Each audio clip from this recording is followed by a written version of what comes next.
Good morning, শুভ সকাল। প্রচন্ড গরম পড়েছে গো। তোমরা সবাই কেমন আছো? মানে এতটাই গরম পড়েছে, প্রচন্ড শরীরে কষ্ট হচ্ছে।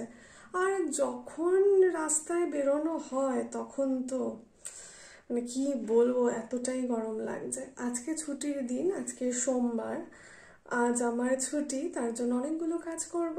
তোমরা সমস্ত কাজ দেখবে। আর এই দেখো আমার চুল, আমি যখন বাড়িতে থাকি না তখন পুরো এরকম আলুথালু হয়ে থাকি গো সব সময়। চলো তোমরা আমার সাথে আমার আজকের দিনটা দেখবে। স্ট্যান্ডটা যে দেখছো, এই স্ট্যান্ডটা না ভীষণই কাজের একটা স্ট্যান্ড। মানে আমার সেই অর্থে কি বলে, ওই আলনা অত বেশি ভালো লাগে না। তো এই স্ট্যান্ডটা দেখতে সুন্দর, বেশ ছোট জায়গাতেই ও মানিয়ে গুছিয়ে নিতে পারে। তো স্ট্যান্ডটা অল্প জায়গাতে মানিয়ে গুছিয়ে নিতে পারে, তার জন্য এই স্ট্যান্ডটা কিনেছিলাম। এবার কেনার পরে দেখলে তো স্ট্যান্ডের দশা কি অবস্থা। মানে এটা এমন হয়ে থাকে, মানে আরেকবার দেখো তোমরা, এরকম হয়ে থাকে স্ট্যান্ডটা সব সময়। জামা কাপড় এসে এটাকে ছুঁড়ে ফেললাম, এই জিনিসগুলো হতে থাকে। আরেকটা বিষয় জানো, আমাদের বাড়িতে অন্যান্য ভ্লগেও দেখেছো, এই যে গামছা, চতুর্দিকে গামছা থাকে, মানে দুটো গামছা সব সময় এদিক ওদিক থাকে আর কি। এটিকে এখন একটু গোছাবো, যা দশা হয়ে থাকে এর একটুখানি ভদ্রস্ত করবো আর কি। গুছিয়ে নিয়েছি, দেখো একটু তাও ভদ্রস্ত লাগছে। আর এই দেখো বরের গামছা, আমার টাওয়াল এখানেই থাকুক। আসলে কি জানো তো, সবকিছু পিকচার পারফেক্ট হয় না। বাড়িতে যখন গোছগাছ করে রাখা হয়, কিছু জিনিস হাতের সামনে রাখতেই হয়, তার মধ্যে গামছা একটা প্রয়োজনীয় জিনিস। ওগুলো না মানে পিকচার পারফেক্ট যেগুলো হয় সেগুলো সিনেমা সিরিয়ালেই হয় গো। আর ইনস্টাগ্রামে রিলস করার সময় কিন্তু সেই সমস্ত কিছু হয়।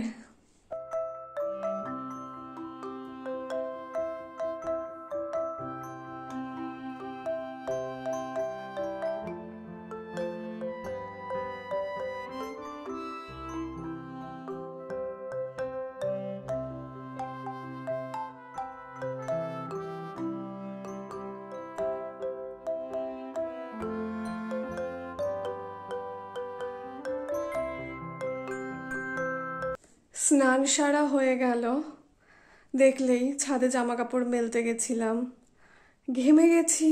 মানে এখন এত ঘাম হচ্ছে, তাই সকলকেই বলবো, আমরা সবাই তো ভীষণ ঘামছি, জল খাবো, নুন চিনির জল কিন্তু আমরা খাবো, আমাদের কিন্তু খেতেই হবে। চলো এখন একটুখানি মাথা টাথা আছড়াই। বাড়িতে থাকলে এই কাজগুলো আমি করি না, মাথা আছড়ানোটাকে তো আমি ভীষণভাবে অ্যাভয়েডই করি, কিন্তু এখন একটু আছড়াবো, একটু ক্রিম টিম মাখবো, দেখবে তোমরা।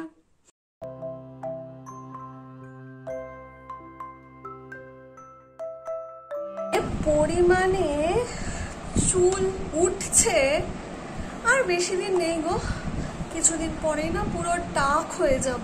আমি ফ্যানটা ছেড়ে এখন কথা বলছি, প্রচন্ড গরম লাগছে, ভীষণ গরম লাগছে। আর কতক্ষণই বা এসিতে থাকা যায় বলো, মেশিনটারও তো একটু রেস্টের দরকার হয়। এখন আমি ভয়েস ওভার দেব। আজকে তো ছুটি যেহেতু, তার জন্য আজকের দিনটাতে আমি অনেকগুলো কাজ সেরে রাখবো। তোমরা যেদিন যেদিন ভিডিওগুলো পাও সেগুলো কিন্তু কিছুদিন আগের ভিডিও তোমরা পাও। মানে আজকে ধরো ভিডিওটা করছি, তো এটা তোমরা 3-4 দিন পর গিয়ে পাবে। আমি একটুখানি কাজ জমিয়ে নিই, মানে করে রাখি 3-4 দিন, 4-5 দিনের ভিডিও করে রাখি, তারপরে স্কেডিউল করে অল্প অল্প করে প্রত্যেক দিন ছাড়তে থাকি। কারণ ডেলি ভিডিও করা হয়ে ওঠে না, সম্ভব না। ভিডিওটা একটা টাস্ক, একটা করার মতো কাজ করতে হয় ভালো মতো। এবার সেটা আমার ডেলি হয়ে ওঠে না, কিন্তু আমি কনসিস্টেন্সিটাকে মেনটেন করার চেষ্টা করি, সব সময় হয়ে ওঠে না। মাঝে মাঝে অনেক ব্যস্ততা থাকে। এই সপ্তাহে আবার বিজি হয়ে যাব কালকের থেকেই।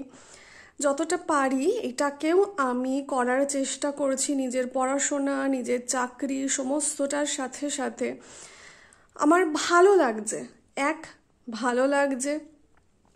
আমি ভাবিনি আমি এত সুন্দর করে করতে পারবো। আমি আগে এডিটিং কিচ্ছু পারতাম না। এই যে একটা শিখছি, জীবন মানে কি, জীবন মানে শেখা, লার্নিং, তাই না? এই যে এই শেখার মধ্যে দিয়ে আছি। আর মজার বিষয় বলি, আমি আমার এই চ্যানেলের বিষয় লোকজনকে বিশেষ বলি না, মানে পরিচিত লোকজনকে বিশেষ বলি না, নিজেরই একটা হেজিটেশন আসে।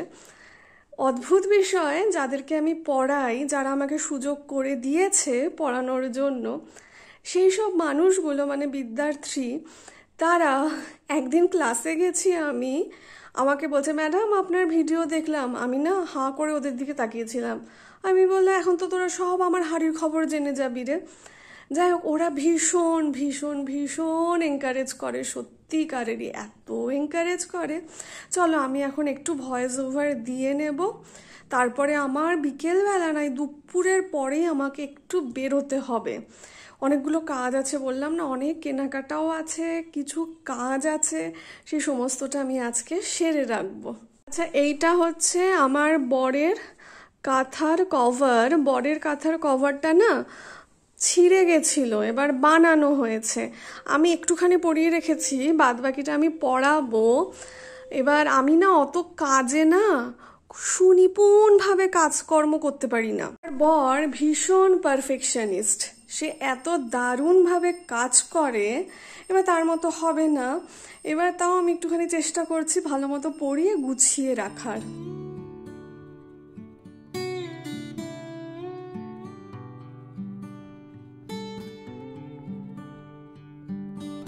চলো একটু গল্প করি। তোমাদেরকে বলেছিলাম আমি একটু বেরোবো, তো আমি দেখলাম হাতে একটু সময় আছে, এখনও রোদ আছে, কিন্তু তার আগেই আমাকে যেতে হবে, মানে রোদ থাকতে থাকতেই আমাকে যেতে হবে। মনে হলো একটু গল্প করি। রোজকার জীবনে বিভিন্ন কথা তো কানে আসে মানে ডেলি প্যাসেঞ্জারই করি, সেখানে অনেক কথোপকথনের সম্মুখীন হই, বিভিন্ন বয়সের মানুষের কথোপকথনের সম্মুখীন হই। আমি এক্ষেত্রে একটা ডিসক্লেইমার দিয়ে রাখি যে আমি পুরুষ বিদ্বেষী বা পুরুষ প্রেমী এরকম ভাববেন না, বা নারী বিদ্বেষী বা নারী প্রেমী এরকম ভাববেন না। আমি মোটামুটি এক ধরনের সাইকোলজি নিয়ে কথা বলতে চলেছি। কি হয়, যখন ট্রেনে যাতায়াত করি, জেনারেল কম্পার্টমেন্টে উঠি, লেডিস কম্পার্টমেন্টে উঠি, তবে যাওয়ার সময়টা আমি লেডিসটাই প্রেফার করার কারণ আছে। কারণটা হচ্ছে, জেনারেল কম্পার্টমেন্টে উঠলে ওই লাইনটা, মানে আমি তো শেওড়াফুলি বেলুর ওই লাইনটা দিয়ে যাতায়াত করি, হাওড়ার লাইনটা, সেখানে অতটা ভিড় হয় না। আমাদের এই দমদম ব্যারাকপুর শিয়ালদা যে রুটটা, সেখানে একটু বেশি ভিড় হয়, তো পুরুষদের কোথাও গিয়ে একটু অসুবিধা হয়।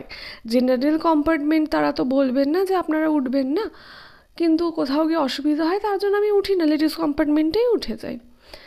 বিভিন্ন নারীদের কথোপকথন শুনি। সেদিনকে হঠাৎ করে শুনছি বলা হচ্ছে যে, জানিস ওর এখনও বিয়ে হয়নি, আমার এজেরই একটি মেয়ে, অথচ দেখ বিয়ে হলো না, এখনও হলো না। আমার ছেলেরই বয়স 3 বছর 4 বছর হয়ে গেল, আর ওর এখনও বিয়ে হলো না, কি জানি বাবা কবে বিয়ে করবে। গেল এই এক ধরনের কথোপকথন। তারপরে শুনতে পাচ্ছি যে বলছে অন্য কোনো সময় যে অমুকের জানিস তো 5 বছর বিয়ে হয়ে গেছে, এখনো কোনো ইস্যু হলো না। আমার প্রশ্নগুলো না এখানেই, যখন এরকম মানে রাস্তাঘাটে যাতায়াত করি, আর এই এই কথোপকথনগুলো বেশি শোনা যায় নারী গোষ্ঠীর থেকে। কিছু সংখ্যক নারীরা গোষ্ঠীবদ্ধ হয়ে এই ধরনের আলোচনায় তারা নিজেদের যোগদান করে। এবার মানে দেখো তোমরা যে দুটো ধরনের কথাতেই, এক বিয়ে 2 বাচ্চা, এই দুটো ধরনের কথার মধ্যেই কিন্তু মানে একটা শরীর কেন্দ্রীয় বিষয় কাজ করে। মানে একজন নারীকেই উপস্থাপন করে শারীরিক বিষয় দিয়ে আমরা সবসময় বলি যে মেয়েরা পণ্য নয়, আমরা খালি মনে হয় বলি, আমরা এটা মনে বিশ্বাস করতে চাই না। আচ্ছা, একটি মেয়ে দেখা গেল সে অর্থনৈতিকভাবে স্বাধীন, নিজের রোজগারে তার মা বাবাকে দেখছে, মা বাবার মানসিক স্বাস্থ্য শারীরিক স্বাস্থ্য উভয় স্বাস্থ্যেরই সুন্দরভাবে খেয়াল রাখতে পারছে মেয়েটি, বা মেয়েটি কোনো কারণে অর্থনৈতিক দিক থেকে হলো না, সে এখনও স্বাধীনতা পায়নি, সে খুব ভালোভাবে সক্ষম হচ্ছে মা বাবার টেক কেয়ার করতে, এমন বাড়ির পরিবেশ সে ক্রিয়েট করে রাখছে যার দ্বারা মা বাবা ভীষণ সুখী থাকতে পারছে। এরকম বিভিন্ন জনের বিভিন্ন ধরনের ক্ষেত্র থাকে। এবার সে সমস্তটাই করছে। একটি মেয়ে সমস্ত কিছু করলো, অথচ তার বিয়ে হলো না, তাহলে তার জীবনটা সার্থক হলো না? মানে তার জীবনের সার্থকতার অভাব। মানে একটা মেয়ে তখনই বিয়ে হবে, মানে বিয়ে হলেই তবেই সে সার্থক হবে তার জীবনযাপন, তার আগে সেটা সার্থকতার রূপ নেবে না। তারপরে এটা তো গেল এক ধরনের দৃষ্টিভঙ্গি, এখানেও সমাজ ব্যবস্থা থেমে থাকে না। তারপরে বিয়ে হয়ে গেল, বছর গড়াচ্ছে, বছরও না, কিছু কিছু মানুষের খুব তাড়া থাকে, 3-4 মাসেই তারা, মানে পারিবারিক লোকজনের কথা বলছি না, আশেপাশের লোকজন 3-4 মাসের মধ্যেই তারা সুখবর খুব খুশি হয়ে শুনতে চায়। এবার দেখা গেল একটি মেয়ে, হাজব্যান্ড ওয়াইফ বিয়ে হয়ে গেল, তাদের মিউচুয়াল আন্ডারস্ট্যান্ডিংয়েই তারা নিতে চাইছে না, একটু অপেক্ষা করে যেতে চাইছে। হতেই পারে এখন খুব এক্সপেন্সিভ সমাজ ব্যবস্থায় আমরা রয়েছি, কেউই চায় না হুটহাট করে একটা ডিসিশন নিয়ে তারপরে বাচ্চাকে কোনো রকমে মানুষ করতে। স্বাভাবিকভাবেই একটা বিষয়ে কাজ করে, নিজের কেরিয়ারকে একটা জায়গায় দেখতে চায়, বা কেউ চায়নি না মা বাবা হতেই পারে। দেখা গেলো হাজব্যান্ড ওয়াইফের মধ্যে সম্পর্ক এত ভালো, চায়নি না, ইস্যু, ঠিক আছে। তো তার বৈবাহিক জীবনের সার্থকতা নির্ভর করবে একটা বেবি হলো কি হলো না তার উপরে। মানে আমার অবাক লাগে, এইভাবে একজন মেয়ে আরেকজন মেয়েকে এইভাবে জাজ করবে কেন? এক বিয়ে না হলে জাজমেন্ট, বাচ্চা না হলে জাজমেন্ট। শুধু মেয়েরা করে তা না, কিন্তু এটা মেয়েদের কাছ থেকে বেশি শোনা যায়, একটুখানি কান পাতলে কিন্তু মেয়েরাই এটা একটু বেশি বলে। পুরুষরাও করেন সেটা, এখনও অবধি আমার কানে একটু কম। এবার ধরুন একজন অর্ধাঙ্গিনী, যিনি সংসার করছেন, বরকে সামলাচ্ছেন, শ্বশুর শাশুড়ি পরিবারে যা যা আছে সব দায়িত্ব কর্তব্য ভালো মতো তিনি পালন করেছেন, বরের হাতে হাত দিয়ে সমস্তটা ভালো মতো সামলে নিচ্ছেন। সার্থকতার তো অনেকগুলো সাইড থাকে, শুধু বেবি কনসিভ করাই সার্থকতা নয়। এবার তাকে শুধুমাত্র একটি মাত্র ক্রাইটেরিয়াতে কেন জাজ করা হবে? আমি আমার ক্ষেত্রে বলতে পারি, আমার ক্ষেত্রে দুটি মজার বিষয় আছে। আমি যেহেতু হায়ার স্টাডিজকে চুজ করেছিলাম, তার ফলে আমি ঠিকই করে নিয়েছিলাম যে আমার কেরিয়ারটাকে এমন একটা দিকে নিয়ে যাব, তারপরেই আমি বিয়ে করব, তার আগে না, যাতে আমার মা বাবা নিশ্চিন্ত থাকতে পারে আমার মেয়ের বিয়ে হয়ে গেলেও তাদের কোনো অসুবিধা হবে না, তাদেরকে যাতে আমি নানাভাবে নানা দিক থেকে, অর্থনৈতিক হোক, মানসিক দিক হোক, শারীরিক দিক হোক, সমস্ত দিক থেকে সিকিওর রাখতে পারি। তার জন্য আমার কেরিয়ারটাকে আমি সিকিওর জায়গায় নিয়ে যাওয়ার পরেই আমি বিয়ে করবো এটা ভেবেছি। এবার হায়ার স্টাডিজ করতে গেলে তো বয়সটা স্বাভাবিকভাবে বাড়বে, যার নাম হায়ার স্টাডিজ সেখানে তো বয়স তো থেমে থাকবে না। বহু মানুষের বহু কথা, যে এর মা বাবা কত সুখে শান্তিতে আছে, মেয়েটাকে বিয়েও দেয় না। গেল রিসেন্ট আমি অসুস্থ হয়ে পড়েছিলাম, বললাম না, হঠাৎই অসুস্থ হয়ে গেলাম, আমি চেক আপে দীর্ঘদিন ছিলাম না, তার জন্য আমি অসুস্থ হয়ে পড়েছি। এবার বিয়ের পর অসুস্থ, বুঝতেই পারছো মানুষের কি মনে হতে পারে। তাই মানুষের মনে হয়েছে, কানে তো আসছে উড়ে উড়ে অনেক কিছু। এবার এইখানেও আমি বলি, জানো তো, এই ক্ষেত্রেও না বেশিরভাগ নারীরাই কিন্তু আমাকে জাজ করেছে। অনেক নারী এত হোয়াটসঅ্যাপ করেছে আমাকে, করতে মানে জানতে চাইছে কি হয়েছে কি হয়েছে, মানে কি এমন হলো, আমাকে বেড রেস্টে থাকতে দিয়েছে, প্রেশার লো হয়ে গেছিলো, বিচ্ছিরি অবস্থা একটা, মানে একদম কড়া ডায়েটে থাকতে হয়েছিল, অনেক কিছু। এবার মাঝে মাঝে আমার একটা ফোন পাচ্ছি যেখানে অন্য রকমের কথাবার্তা হচ্ছে, আমি তো অবাক হয়ে যাচ্ছি যে এই ধরনের শরীর খারাপ আমার কবে হলো। সেক্ষেত্রে যে বললাম নারীরাই সব ক্ষেত্রে আমি কিন্তু নারীদেরই সম্মুখীন হয়েছি এই ধরনের মনোভাবের। আমাকে একজন দাদার দিদি দেখতে এসেছিলেন, কি ভালো মানুষ, মানে আমার হাজবেন্ডের বর আর তার বউ। এই দিদি একটু ব্যতিক্রমী, দিদি একদম ব্যতিক্রমী। দিদি আমাকে খুব সুন্দর করে বলল যত্ন নিয়ে ভালো করে থাক। দাদা এত সুন্দর করে আমাকে বোঝালো, দাদাকে সেদিন একটু মনের কথা আমি বললাম, দাদা বলছে হ্যাঁ এরকম করে ভাববি না, যে যা বলে বলুক গিয়ে, তুই এরকম চিন্তা করবি না। একদম বড় দাদার মতো আমাকে বুঝিয়ে দিয়ে গেল দাদা দিদি। সেক্ষেত্রেই আমি বলছি যে নারীদেরকে কেন এই ধরনের ক্রাইটেরিয়ার দ্বারা কেন বিচার হয়? নারীরা এখন তো অনেক কিছু করছে, যদি এই ধরনের ক্রাইটেরিয়াতে বিচার হয় তাহলে সুস্মিতা সেন মনে হয় এই সমাজের নয়, মানে ওনার রেসপেক্ট পাওয়া উচিতই না, তাই না বলো? আমার তো এটা মনে হয়, কারণ উনি বায়োলজিক্যাল মাদার হতে পারেনি, আর কাগজে কলমে কারোর বউও হতে পারেনি, তাহলে সুস্মিতা সেনের জীবন একদম কি বলবো, বুঝতেই পারছো। তাই আমি বলছি যে নিজেদের ওপর ফোকাস করো, নিজেদের স্কিল ডেভেলপ করো, যতদিন বেঁচে আছি ততদিন আমাদের হাতে সুযোগ কিছু করে দেখানোর। তার জন্য এই সমস্ত কিছুর থেকে আমরা নিজেদেরকে সরিয়ে রাখবো।